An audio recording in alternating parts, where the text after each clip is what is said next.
custo de vida, emprego e desemprego, cesta básica, tarifas públicas, salário mínimo. Agora, na Brasil Atual, a análise do DIEESE. E nós vamos fazer contato agora com o diretor técnico do DIEESE, Fausto Augusto Júnior. Bom dia, Fausto. Bom dia, Glauco. Bom dia a todos. Fausto, e na última sexta-feira, depois de 18 anos de existência, chegou ao fim o programa Bolsa Família. E ainda não existe uma definição a respeito do recebimento do Auxílio Brasil por parte não só das pessoas do programa que deixou de existir, mas também daquelas que deixaram de receber o auxílio emergencial e as outras que já estavam fora também. Ministros e governistas, a base aliada do presidente Jair Bolsonaro tenta aprovar a PEC dos precatórios, que seria uma forma de viabilizar o Auxílio Brasil, mas isso ainda também está em discussão, a proposta deve ser votada hoje. Como é que você vê, do ponto de vista dessas pessoas que precisam, Fausto, de um auxílio, né, nesse momento de crise socioeconômica brasileira, esse clima de indefinição, né, que assim, afeta essa parcela da população, mas não move um pontinho ali no chamado mercado financeiro e por isso não merece as manchetes da mídia tradicional também? Bem, Glauco, primeiro a gente está vendo aí um tanto quanto esse governo trata a questão da desigualdade, a questão da pobreza, a questão da fome, a questão da extrema pobreza. Não há definição, como há um desmonte da estrutura que foi construída e tão bem sucedida como foi o caso do Bolsa Família. É lamentável a gente assistir à desconstrução de um programa que não é um programa de um governo. Isso foi construído enquanto um programa de Estado. É bom lembrar que a entrada da questão da segurança alimentar como um direito social é a base de constituição do direito do Bolsa Família. Depois disso, o princípio da municipalidade, né, da territorialidade, você vincular a forma como você pensa o objetivo do benefício vinculado ao desenvolvimento territorial, a lógica organizada a partir da base, não a partir do topo. Tudo isso, de certo modo, está sendo desmontado. Vamos lembrar também que o Bolsa Família ele foi um programa que organizou uma série de outros benefícios, deu sentido para uma política de enfrentamento da pobreza e da desigualdade no Brasil, que agora a gente também vai ver um processo de pulverização, um processo de separação, novamente com a criação de diferentes benefícios, e o pior de tudo, provavelmente, como aparece em todas as informações, com menos pessoas, com valores defasados, sem política de fato que de alguma forma dialogue com a necessidade do Brasil de hoje, esse Brasil que empobreceu, esse Brasil que ficou mais desigual, esse Brasil que sai da pandemia com muito mais dificuldade econômica e de alguma forma está vinculado às escolhas desse governo. Ao mesmo tempo, na semana passada, a gente também assistiu o debate aí sobre a alta dos juros, né, sobre a elevação desse ponto e meio de juros, né, 1,5 ponto, colocando os juros no caminho dos 2 dígitos e que vai custar aos cofres públicos muito mais recurso do que o governo afirma necessitar para implementar o Auxílio Brasil.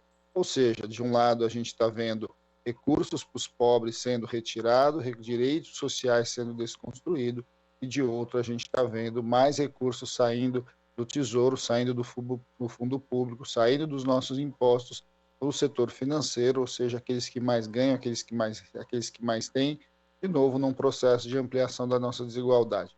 É essa a escolha desse governo, quando de fato você tem dificuldades para equacionar o reajuste da inflação de um benefício, de um lado, minimamente zerar a fila e, na verdade, aumentar agora a fila de pessoas necessitadas que vão saindo do Bolsa Família ou que deveriam estar dentro e não conseguem entrar, e, ao mesmo tempo, uma transferência direta de renda para o setor financeiro. De alguma forma, essa semana que passou, esse debate todo que aconteceu aí antes do feriado, é um pouco a expressão das opções e dos caminhos que este governo entende o desenvolvimento econômico e social do nosso país. E, Fausto, foram 39 milhões de famílias que receberam a última parcela do auxílio emergencial em outubro e 17 milhões estima que vão receber o Auxílio Brasil. Então, só nessa conta a gente tem 22 milhões de pessoas que vão ficar, já estão e que vão continuar sem receber qualquer tipo de auxílio, mesmo sem ter emprego, mesmo sem ter renda. Quer dizer, é um quadro catastrófico, mas assim, é algo assim que chama bastante atenção porque ainda tem pessoas que estão na fila do cadastro único do Bolsa Família que também não haviam sido contempladas ainda pelo benefício. Então é uma série de pessoas que, na verdade, vão ficar sem nada, Fausto. Bem, esse é um outro dilema ainda, né? Porque de alguma forma a economia pós-pandemia não retornou, né? Está muito aquém da necessidade. Você ainda não tem, nós estamos falando aí de quase 14 milhões de pessoas desempregadas, mas um conjunto muito maior de pessoas que saiu do mercado de trabalho, se somar tudo isso. A gente está falando de um mercado de trabalho que, para aqueles que conseguiram algum acesso, também significou redução da renda, ou seja, o Brasil ficou mais pobre, né? E o trabalhador muito mais pobre. No meio de tudo isso, você ainda tem uma inflação de 2 dígitos, né, puxada principalmente por combustíveis, puxada por energia elétrica, ou seja, itens que de alguma forma não tem como o cidadão definir a sua escolha, a mudança, a sua troca. Então, quando a gente olha para esse cenário, a gente vai vendo o quão é complicado um governo que simplesmente coloca do lado ali a questão social e tenta colocá-la na pior das hipóteses, da forma como ele está trabalhando, a partir de uma visão eleitoreira. Vamos lembrar que o que está sendo discutido em relação ao Auxílio Brasil também é temporário. A forma como está sendo desenhada, ele simplesmente vai ter ali uma complementação somente até o final do ano que vem, ou seja, somente ao final do ano eleitoral. Pós-ano eleitoral, a depender do que possa acontecer, simplesmente essas pessoas ficarão com mais dificuldades ainda. Ou seja, nós saímos de um processo, ou estamos aos poucos, né, com um passivo muito grande de pessoas mortas da pandemia, de alguma forma ainda com muita dificuldade econômica, uma economia que vai demorar ainda minimamente para se equilibrar, para caminhar, para minimamente crescer, e minimamente a gente vai assistindo um abandono dos mais pobres nesse momento. E essa indefinição do Auxílio Brasil é um pouco a indefinição das políticas sociais de um governo que, na verdade, nunca teve o social como prioridade. Inclusive, a ex-ministra Tereza Campelo falou numa entrevista, Fausto, que o presidente poderia simplesmente ter levado a linha da pobreza e reajustado os benefícios do Bolsa Família. Não causaria toda essa indefinição em relação ao futuro dos beneficiários. Por isso que soa mais inacreditável ainda que o momento de verdadeira tragédia social que o Brasil vive, o governo arrisque a vida dessas pessoas, porque na prática isso está pondo a sobrevivência dessas famílias em risco por conta de um programa que é temporário, eleitoreiro. A gente fala que é eleitoreiro porque, na verdade, a sua concepção é só para dar uma marca social ao governo e também é muito mal desenhado, não tem aí as possibilidades que o Bolsa Família, por exemplo, tinha, caso fosse ampliado, para suprir as necessidades das famílias brasileiras, Fausto.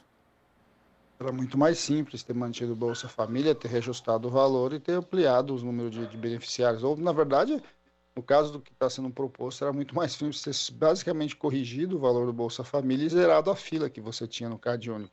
Agora, o que a gente sabe é que, na verdade, não é essa a intenção. O que é bastante importante a gente deixar claro para os nossos ouvintes é que, de alguma forma, não é além do Auxílio Brasil ser uma marca eleitoreira que espera trocar ali o nome, tentar dizer o que não é, né? Ou seja, dizer que o governo está criando um programa social que, na verdade, não está. O que ele está de verdade fazendo é a desconstrução de um programa social que deu certo. É bom, é sempre importante a gente lembrar que a MP que está no Congresso Nacional, que está valendo, né, mas está sendo discussão no Congresso Nacional, ela desmonta o Bolsa Família como a gente conhece, ela centraliza o Bolsa Família, ela, de alguma forma, o Auxílio Brasil vai ter uma outra base de distribuição, ele simplesmente dissolve esse processo de unidade de benefícios e volta a ter benefícios diferenciados como a gente tinha antes do próprio Bolsa Família. Então, quando a gente está falando do Auxílio Brasil, a gente está falando agora de um benefício temporário, de um benefício sem recursos garantidos no orçamento, porque, de alguma forma, é disso que nós estamos falando, essa discussão toda da PEC dos precatórios, de onde vai sair o dinheiro, ou seja, ele não tem um dinheiro, recurso, tem garantia e depois ele vai continuar existindo, e, além de tudo, ele desmonta toda a rede dos territórios do Bolsa Família e, além disso, diversifica benefícios, novamente voltando para uma visão de assistencialismo, para uma visão de que direito social é uma caridade. Então, a gente vai lá dar um auxílio gás aqui, uma ajuda ali, e como era antes. O Bolsa Família é muito mais do que isso. O Bolsa Família sempre foi uma política clara, objetiva e articulada de enfrentamento da extrema pobreza, que é o que a gente vai deixando aos poucos de existir. É bom lembrar, isso tudo faz parte do atual programa, do atual projeto de governo, e desconstrução dos direitos sociais enquanto direitos e colocação de outras formas aí de auxílios vinculados à eleição, vinculados também ao coronelismo, né, vinculados a esses aí que querem continuar mandando no país e que de alguma forma precisam colocar aí uma maquiagem com relação à área social. É disso que nós estamos falando. Então, só para lembrar, né, um auxílio que desmonta, que desmonta o programa, que não tem dinheiro garantido e que tem um tempo aí previsto de no máximo 1 ano. Ou seja, a que de fato veio esse chamado Auxílio Brasil? Essa é a pergunta, Fausto. Muito obrigado pela sua participação aqui no Jornal Brasil Atual. Até a próxima. Até a próxima. Bom dia a todos novamente, Glauco. Bom dia. Conversamos aqui com o diretor técnico do Diese, Fausto Augusto Júnior. Você está ouvindo Jornal Brasil Atual. As notícias que os outros não dão.